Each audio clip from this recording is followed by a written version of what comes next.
Hey, I'm back. So a bit more on BRICS Summit 2023.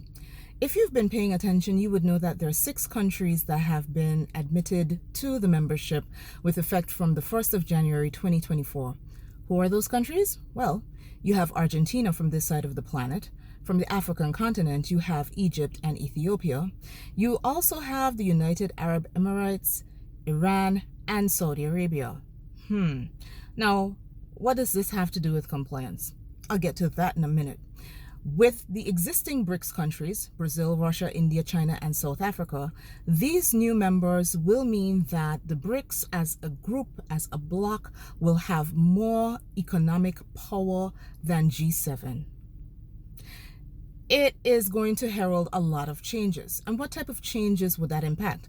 Well, all of those countries put together are titans when it comes to certain minerals and resources like oil and natural gas and other rare earth minerals. So what does this have to do with compliance?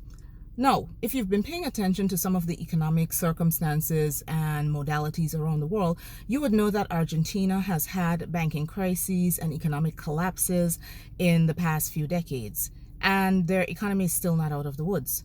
But Argentina is one of those countries in South America that is becoming a leader in the fintech space. Lots of innovation is happening there, and people tend to not pay attention if it's not happening in the United States or the UK or the EU. But I would encourage you to pay attention. As for other countries, you would know that there are sanctions in place in relation to Iran, and there are other political moves going around with the move away from the petrodollar. Saudi Arabia, anyone?